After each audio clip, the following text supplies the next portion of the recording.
हारी हुई बाजी को उन्होंने गोपालगंज में पलट दिया, भारतीय जनता पार्टी के झोली में डाल दिया।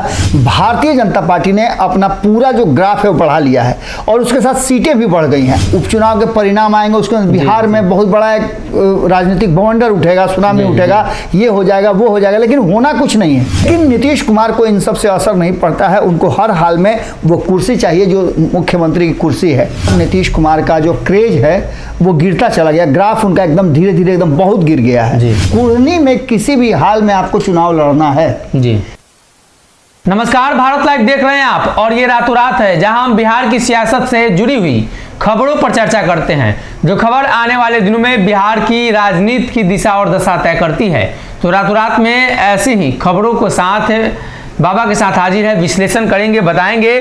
कुर्नी पर मुकेश सहनी ने दावा ठोक दिया है।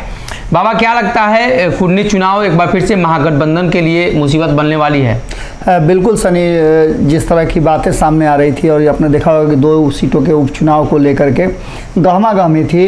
मुकेश सहनी ने जैसे ही ये ऑफर भेजा कि वो महागठबंधन के लिए प्रचार करेंगे, महागठबंधन के पक्ष में वो वोट देने की अपील करेंगे, तब से हम लगातार इस बात को कह रहे हैं कि आने वाले समय में, और ये तो एक छोटा सा आप देख रहे हैं ट्रेलर है, जी। अभी तो सबसे बड़ा जो जंग है वो महागठबंधन होना बाकी है। कारण कि शुरू से हम ये बताते आ रहे हैं कि देखिए, जहां भानुमति का कुनबा जुड़ जाता है वहां तो कुछ ना कुछ होना है। मुकेश सहनी भले ही इधर आने की कोशिश कर रहे हों, लेकिन तेजस्वी यादव के मुंह से आपने एक बार भी सुना। आज तेजस्वी यादव जब जीत हार की बातें कर रहे थे उस समय उन्होंने क्या कहा? जीत हार की जब बात कर रहे थे, सब लोग को बधाई दे रहे थे, तो उसमें एक बार भी उन्होंने मुकेश सहनी का नाम लिया? बिल्कुल नहीं लिया। जबकि मुकेश सहनी ने अपने पूरे वोटरों को, यही कारण है कि मुजफ्फरपुर से चल करके कुर्नी से आने वाले लोगों ने हजारों की संख्या में लोग आए और मुकेश सहनी को ये आग्रह किया कि इस बार आप चुनाव नहीं लड़े, बहुत बढ़िया बात है, लेकिन कुर्नी में किसी भी हाल में आपको चुनाव लड़ना है। तो आप समझ लीजिए कि कार्यकर्ताओं का जो शक्ति होता है, कार्यकर्ताओं का विचार जो होता है, वो किसी भी पार्टी के लिए बहुत महत्वपूर्ण होता है, उसको रखना पड़ेगा। और खास करके आपको याद होगा कि इस चुनाव के दरमियान ही एक चर्चा जबरदस्त ढंग से चल रही थी कि कुर्नी पर जदयू भी अपना दावा ठोक रही है। जी। अब सबसे बड़ी बात है कि कहीं ये कुर्नी वाला चुनाव जो है, कहा तो जा रहा था कि 2 सीटों के उपचुनाव के परिणाम आएंगे, उसके बिहार में बहुत बड़ा एक राजनीतिक बवंडर उठेगा, सुनामी उठेगा, ये हो जाएगा वो हो जाएगा, लेकिन होना कुछ नहीं है। इसलिए नहीं होना है कि जो सोच था महागठबंधन के लोगों का, या खास करके राष्ट्रीय जनता दल की बात करें तो उसमें ये सोच था कि दोनों सीटें हम जीत जाएंगे, लेकिन ऐसा हुआ नहीं। जो परिणाम पहले था वही परिणाम दोहराया गया। लेकिन कुर्नी का सीट जो है वो कहीं ना कहीं महागठबंधन के गले का घेग बनना तय मान के चलिए। और मुकेश सहनी ने जैसे ही चुनाव परिणाम आया इन 2 सीटों का, घोषणा करके ये बात स्पष्ट कर दिया है कि अब वो बैकफुट पे जाने वाले नहीं है। वो सब कुछ जो कर रहे थे उसके पीछे की रणनीति यही थी कि महागठबंधन उनको संयुक्त रूप से उम्मीदवार दे। लेकिन अगर ऐसा नहीं होता है तो ऐसी स्थिति में आप समझ लीजिए कि इस बार कुर्नी का सीट जो महागठबंधन के तरफ था, अनिल सहनी के LTC घोटाला में सजा होने के बाद जो खाली करना पड़ा है, जिस पर उपचुनाव की घोषणा हो चुकी है, उसको लेकर के आप इतना मान के चलिए कि ये सीट हो सकता है। जिस तरह से आपने देखा कि पिछले चुनाव में जो 2 सीटों के रिजल्ट जो आए, उस रिजल्ट में साफ दर्शा रहा था कि भारतीय जनता पार्टी बैकफुट पर नहीं है, वोट अपना बढ़ा रही है, इससे कोई दो राय नहीं है। एक सवाल लगातार उठ रहा है, नीतीश कुमार के उपनाम से अब सभी लोग उनको बुला रहे हैं। RCP सिंह का एक वीडियो आपने भी देखा होगा, कैसे बोल रहे हैं RCP सिंह कि हमें पटेल बनना है, पलटू नहीं।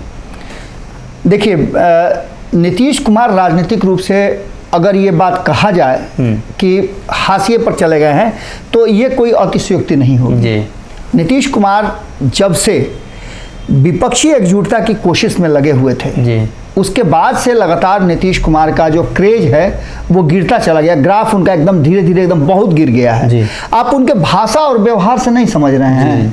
उनके भाषा और व्यवहार में जो परिवर्तन हुआ है पिछले 16.5 सालों में तो नहीं देखा गया, 17 साल में नहीं देखा गया है। अगर 17 साल उन्होंने बिहार की सत्ता पर अपना आधिपत्य जमा कर रखा, तो जो 17 साल के बाद तीसरा चौथा दिन होगा वो 18वें साल में प्रवेश करने से पहले ही वो जिस तरह की भाषा का प्रयोग करने लगे और जिस तरह वो बात बात पर उखड़ जाते हैं, वो साफ बता रहा है कि वो कहीं ना कहीं राजनीतिक रूप से बहुत कमजोर अपने आप को महसूस कर रहे हैं। और उसके पीछे हालांकि लगातार नीतीश कुमार को इन शब्दों से, इन उपमाओं से, संज्ञा सर्वनाम से उनको अलंकित किया जाता रहा है। उनके साथ रहने वाले दोनों ही खेमे के लोग, चाहे भाजपा की बात कर लें या फिर तेजस्वी यादव की बात कर लें, सभी उन्हें उस नाम उपनाम से बुलाया करते थे। लेकिन नीतीश कुमार को इन सब से असर नहीं पड़ता है। उनको हर हाल में वो कुर्सी चाहिए जो मुख्यमंत्री की कुर्सी है, वहीं उनका प्राण अटका हुआ है। जैसे तोता में प्राण अटका रहता है, वैसे ही उनका वो तोता है कुर्सी, और उसमें उनका प्राण अटका हुआ है। जिस तरह से आरसीपी सिंह उनके बहुत करीब रहे हैं, बहुत सारे अच्छी बुरी बातों को जानते हैं, वो समय समय पर खुलासा भी करते हैं। हाल फिलहाल में उन्होंने एक बड़ा खुलासा किया है कि ललन सिंह जो हैं वो कहीं ना कहीं एक बड़ा, जैसे ही पार्टी का विलय होगा, एक बड़ा कहा जा रहा है कि बवंडर उठेगा, जदयू षड्यंत्र कर रहे हैं और जदयू में बहुत बड़ा एक टूट होगा। हालांकि हम शुरू से आपको बता रहे हैं सनी, आज कोई नई बात नहीं है और वो धीरे धीरे होती नजर आ रही है। हम लगातार बता रहे हैं कि नीतीश कुमार के एनडीए से बाहर होने से भारतीय जनता पार्टी ने अपना पूरा जो ग्राफ है वो बढ़ा लिया है और उसके साथ सीटें भी बढ़ गई हैं। आज इस 2 सीटों के परिणाम आने के बाद 2025 के लिए अभी से घोषणा कर दिया भारतीय जनता पार्टी ने कि 243 सीटों पर चुनाव लड़ेगी। नीतीश कुमार जैसा जो हर्डल था वो अब उसके रास्ते में नहीं है। इसका सीधा मतलब है कि 243 सीटों में जिसको जितना सीट चाहिए वो एनडीए के खेमे में, भारतीय जनता पार्टी के खेमे में जा सकता है। चिराग पासवान को लेकर के भी ये बात कही गई। चिराग पर भी आ रहे थे अभी हम कि चिराग पासवान का वहां पे चुनाव प्रचार भी हुआ। क्या लगता है चिराग के आने से नीतीश का वोट बैंक छुप गया? नीतीश का वोट बैंक दिख नहीं रहा है इस चुनाव में। देखिए सनी, 2020 के चुनाव से हम इसके पहले भी बोल चुके हैं कि 2020 के चुनाव के बाद से लगातार नीतीश कुमार का ग्राफ गिरा है। नीतीश कुमार की बेचैनी इसीलिए बढ़ गई थी और बार बार वो भारतीय जनता पार्टी के शीर्ष नेतृत्व से, खास करके प्रधानमंत्री नरेंद्र मोदी से ये बातें जो कह रहे थे कि अमित शाह को हमारे और उन संबंधों के से दूर रखा जाए, वो बार बार ये कह रहे थे कि आखिर सुशील मोदी को क्यों हटाया गया। इसके पीछे कारण वही था। सुशील मोदी ये 17 सालों की नीतीश कुमार की राजनीति पर ये 4-5 सालों का चिराग का राजनीति भारी पड़ जाएगा। देखिए, युवाओं की राजनीति है। मैंने पंचनामा में सुना, संपादक नमन मिश्रा जी इस बात को बोल रहे थे और वो बिल्कुल ठीक ही बोल रहे थे कि अब जो है वो पुराने चावल का नहीं बल्कि नए चावल, जो नई पौध है, हाइब्रिड जो आया है, उसका समय आ गया है और नई सोच के लोग, नए युवा जो हैं वो एक अलग सोच के साथ आ रहे हैं। चाहे तेजस्वी यादव का ही नाम देखिए ना, 5 साल में जो उन्होंने प्रगति की है, अकेले दम पर जिस तरह से उन्होंने दोनों चुनाव लड़ा, भले हम ये बात कह रहे हैं कि वोट कम हुआ, गोपालगंज में हार गए, लेकिन जिस तरह से उन्होंने अपनी सीट बरकरार रखी मोकामा की, और गोपालगंज में जो अंतर जो था वो अंतर आपने देखा 1600-1700 का अंतर है, इस जो कि पहले महागठबंधन 40-45 हजार से पीछे रहा करता था। इसका सीधा सा मतलब है कि कहीं ना कहीं उन्होंने कुछ बदलाव तो जरूर किया है। लोगों को, युवाओं को खास करके भरोसा है और इस भरोसे के नाम पर चिराग पासवान भी आगे बढ़ रहे हैं। चिराग पासवान के साथ उनका दलित वोटर तो है ही, जो साफ नजर आया इस उपचुनाव में कि उन्होंने वोटों को ट्रांसफर किया। जहां एक तरफ हारी हुई बाजी को उन्होंने गोपालगंज में पलट दिया, भारतीय जनता पार्टी के झोली में डाल दिया, वहीं मोकामा में जो 30-40 हजार वोट बढ़ा है, वो वोट आखिर किस आधार पर बढ़ा है? उनके 40 हजार जो 45 हजार जो वोटर हैं, उन वोटरों में 20 हजार 50% तो सिर्फ दलित वोटर में पासवान हैं। इस बात को इनकार नहीं कर सकते हैं। मैंने उस दिन भी बताया था, जिस दिन चुनाव हो रहा था, मतदान हो रहा था, मैंने बताया था कि लंबी लंबी कतारें लगा करके शेड्यूल कास्ट के जो मतदाता हैं वो लंबी लंबी कतारें लगा करके लाइन, बाकी सब जगह में आपको कम नजर आया, लेकिन वहां एक लंबी कतार नजर आई और इसका सीधा सा मतलब था कि एक साथ कुनबे में आकर के, एक मंच में आकर के लोगों ने मतदान किया, वोट दिया और जिसका परिणाम साफ नजर आ रहा है कि असर पड़ा। अब सबसे बड़ी बात जो है वो ये है कि नीतीश कुमार का कहीं भी दोनों ही सीटों पर जो उपचुनाव हुए हैं मतदान में, आप देखिएगा ना, ये बातें 2-3 दिन में तो क्लियर हो जाएंगी। हम लोग सर्वे करेंगे ही किस बूथ पर कितना वोट मिला, कहाँ कितने संख्या है, इससे क्लियर हो जाएगा कि न तो ललन सिंह और न ही नीतीश कुमार वोटों को शिफ्ट करा पाए, और खास करके लौकुश समीकरण पूरी तरह से ध्वस्त नजर आया।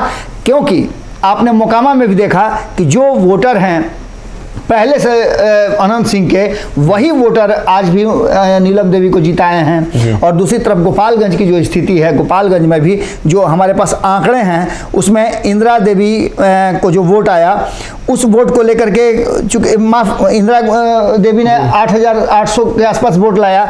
उसके बाद अब्दुल सलाम 12,212 वोट लेकर के आए, 12,000 वोट लेकर के आए। जीत हार का अंतर मात्र 1,700 है। लेकिन ये दोनों किसका वोट काटे, तो सीधी तौर पे नजर आ रहा है कि 77,000 वोट जो पिछली बार आया था, लगभग उतना ही वोट इधर से गया।